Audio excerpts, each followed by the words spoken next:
Da li znate koliko vrsta maslinovog ulja postoji? 3, 4, 5, više od toga? Sad ću vam to reći. Delegirana uredba Europske unije broj 2022/2104 prepoznaje 8 različitih vrsta maslinovog ulja. Svima nam je poznato ekstra djevičansko maslinovo ulje koje najviše koristimo i koje je najbolje za naš organizam. Naravno, poznajemo i maslinovo ulje od komine. A šta je sa preostalih 6?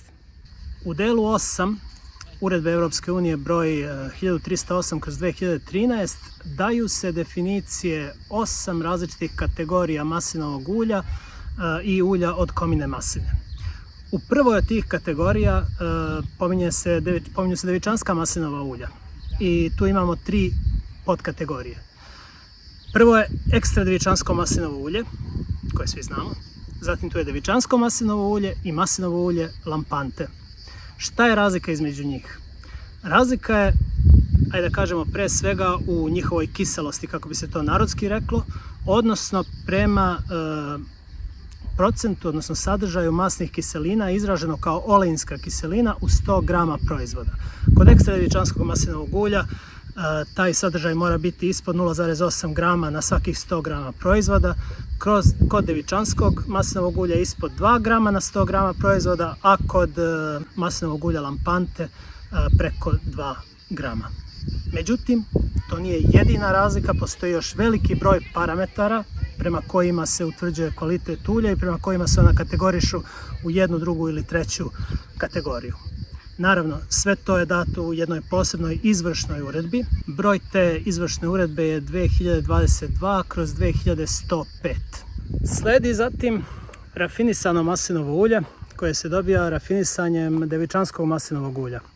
Njegova kiselost ne sme preći 0,3 grama oleinske kiseline u 100 grama proizvoda, a mora ispuniti druge uslove koji su navedeni u onoj izvršnoj uredbi o kojoj smo već govorili. Na kraju, kada je reč o ovim djevičanskim maslinovim uljima, imamo i 5. kategoriju, a to je maslinovo ulje koje je mešavina rafinisanog maslinovog ulja i djevičanskih maslinovih ulja. Prelazimo sada na maslinova ulja od komine.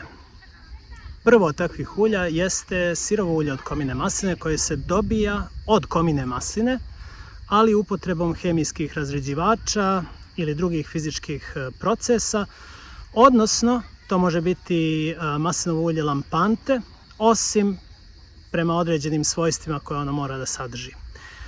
Također isključuju se ulja dobijena restrifikacijom ili mešanjem sa drugim uljima. Moraju da zadovolje pored toga i ostale parametre koji su navedeni u onoj već poznatoj izvršnoj uredbi. Posle toga imamo i rafinisano ulje od komine masline koje se dobija rafinisanjem sirovog ulja od komine masline i kod njega isto kiselost ne sme da pređe 0,3 grama na 100 grama proizvoda. Mora također zadovolji sve ostale parametre koji su utvrđeni za njega prema izvršnoj uredbi. I na kraju dolazimo do ulja od komine masline koje predstavlja mešavinu rafinisanog ulja od komine masline i djevičanskih maslinovih ulja, osim ulja lampante. Naravno, i ono mora zadovoljiti sve ostale parametre koji su za njega propisani u izvršnoj uredbi Europske komisije.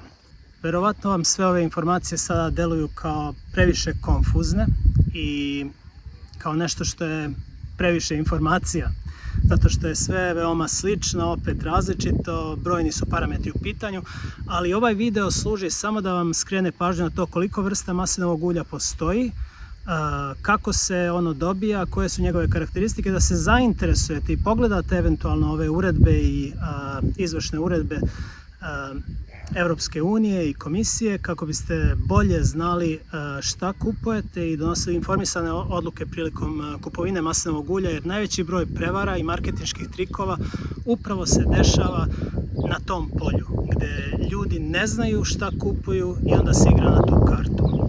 Zato, ukoliko vam se ovaj video svideo, pratite nas na svim društvenim profilima kao i na našem YouTube kanalu, jer ćemo pored informacija o maslinovom ulju govoriti i o svim drugim italijanskim proizvodima koje ćemo vremenom uvoziti u Srbiju.